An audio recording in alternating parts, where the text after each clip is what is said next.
Assalamualaikum warahmatullahi wabarakatuh. Alhamdulillahirabbil alamin wa bihi nasta'in wa ala umuri dunya waddin wassalatu wassalamu ala asrofil anbiya'i wal mursalin sayyidina wa maulana Muhammadin wa ala alihi wa sahbihi ajma'in, amma ba'du. Yang terhormat beliau Bapak Dr. Andes Ahmad Fauzi MSI selaku dosen pengampu pelajaran manajemen pendidikan Islam. Puji syukur kehadirat Allah Subhanahu wa taala yang mana atas limpahan nikmat serta hidayahnya kita semua dapat melaksanakan presentasi meskipun dengan secara online, tidak seperti biasanya dikarenakan karena masih dalam masa pandemi ini yang belum juga usai di Indonesia. Langsung saja kami dari kelompok 11 yang beranggotakan saya sendiri Muhammad Rois Nur Ihsan, kemudian Anis Safitri, kemudian Muhammad Syarafuddin ingin mencoba mempresentasikan bab tentang administrasi pendidikan Islam. Administrasi pendidikan. Administrasi pendidikan ini diambil dari kedua kata, yaitu administrasi dan juga pendidikan. Apa arti dari administrasi sendiri? Administrasi adalah sebuah kegiatan yang memberikan pelayanan, bantuan, dan pengarahan kepada sesuatu untuk mencapai suatu tujuan. Kemudian, administrasi pendidikan ialah segenap proses pengarahan dan pengintegrasian segala sesuatu, baik itu personil, spiritual, maupun material yang bersangkut paut dengan pencapaian tujuan pendidikan. Jadi, administrasi adalah semua kegiatan yang dilakukan secara bersama-sama untuk mewujudkan tujuan yang telah ditetapkan. Kemudian, yang B, konsep administrasi pendidikan Islam.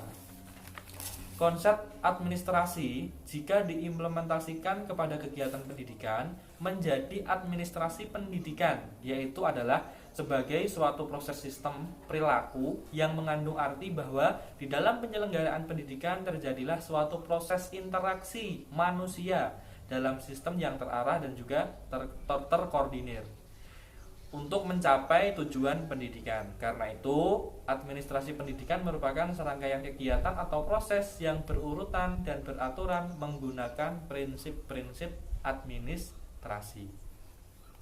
Yang C, proses administrasi pendidikan Islam. Proses manajemen atau administrasi adalah suatu kegiatan yang terus-menerus tetapi sistematis, tidak sembarangan atau asal-asalan, melainkan secara teratur. Dalam keteraturan yang terus-menerus ini, manajemen tidak tanpa tujuan melainkan ada tujuan yang akan dicapai.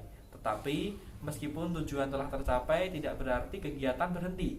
Karena di dalam dinamika manajemen, suatu tujuan yang telah dicapai akan disusul atau dilanjutkan dengan tujuan berikutnya. Manajemen sebagai suatu proses. Nah, seperti itulah administrasi. Kemudian yang kedua, tujuan administrasi pendidikan Islam antara lain yaitu: pertama, memudahkan pekerjaan administrasi di dalam bidang pendidikan, memudahkan proses pelaksanaannya, memanfaatkan potensi manusia dan material yang diharapkan akan dapat menghasilkan keputusan-keputusan administrasi di dalam pendidikan yang sifatnya realistis. Jadi, administrasi pendidikan itu sangat memudahkan pekerjaan. Karena apa? Ketika dalam sebuah pekerjaan itu administrasinya sudah tersusun dengan rapi, kemudian sudah terkonsep, kemudian apa yang harus dilakukan itu sudah terukur, maka sebuah pekerjaan itu akan menjadi mudah. Kemudian yang kedua, meningkatkan produktivitas kerja para pekerja serta memperbaiki kualitas, metode, dan media dalam kaitannya untuk mencapai tujuan pendidikan. Jadi administrasi itu memudahkan para pekerja itu untuk mencapai tujuan yang telah ditentukan. Beda dengan apabila tanpa administrasi, maka dia akan kesusahan, dia akan bagaimana tidak tahu. Kemudian, manfaat administrasi pendidikan Islam. Ini yang keempat, E. Ahmad Sabri dalam bukunya, yaitu buku Administrasi Pendidikan, menyebutkan manfaat administrasi pendidikan bagi seseorang tenaga kependidikan, yaitu mempelajari administrasi pendidikan adalah: 1. Dapat mengetahui dan menyadari akan tugas-tugas dan kewenangan yang mesti dipikulnya, serta mengetahui bagaimana cara-cara melaksanakan tugas-tugas dan kewenangan masing-masing. Jadi, karena administrasi, seseorang pekerja menjadi tahu apa tugasnya, apa yang harus dia lakukan, bagaimana tanggung jawabnya, seperti itu. Kedua, dapat menghindarkan kesalahan-kesalahan kerja atau overlapping. Dengan administrasi, maka kerja akan semakin mudah karena pekerjaannya sudah disusun dengan rapi. Dia tinggal menjalankan, kemudian menerapkan, seperti itu. Kemudian evaluasi. Kemudian yang F, bidang garapan administrasi pendidikan Islam, akan dilanjutkan oleh teman kami Anissa Fitri. Kepadanya kami persilakan. Bidang garapan administrasi pendidikan Islam. Bidang-bidang garapan administrasi pendidikan Islam dapat diuraikan sebagai berikut. Yang pertama, administrasi tata laksana sekolah. Hal ini meliputi organisasi dan struktur pegawai tata usaha, otorisasi dan anggaran belanja keuangan sekolah, masalah kepegawaian dan kesejahteraan personel sekolah, masalah perlengkapan dan perbekalan, keuangan dan pembukuan, korespondensi, laporan-laporan masalah pengangkatan, kepindahan, penempatan, dan pemberhentian pegawai, pengisian buku pokok, raport, dan lain sebagainya. Yang kedua, administrasi personel guru dan pegawai sekolah. Hal tersebut mencakup pengangkatan dan penempatan tenaga guru, organisasi personel guru-guru, masalah kepegawaian dan kesejahteraan guru, rencana orientasi bagi tenaga guru yang baru, konduit dan penilaian kemajuan guru-guru, in-service training dan upgrading guru-guru. Terus yang poin ketiga, administrasi murid. Administrasi murid ada 4 poin. Yang pertama, organisasi dan perkumpulan murid, masalah kesehatan dan kesejahteraan murid, penilaian dan pengukuran kemajuan murid, bimbingan dan penyuluhan bagi murid-murid. Yang keempat, supervisi pengajaran, usaha membangkitkan dan merangsang semangat guru-guru dan pegawai tata usaha dalam menjalankan tugasnya masing-masing sebaik-baiknya. Usaha mengembangkan, mencari, dan menggunakan metode-metode baru dalam pengajaran dan belajar yang lebih baik. Mengusahakan dan mengembangkan kerjasama yang baik antara guru, murid, pegawai tata usaha sekolah. Mengusahakan cara-cara menilai hasil-hasil pendidikan dan pengajaran. Usaha mempertinggi mutu dan pengalaman guru-guru.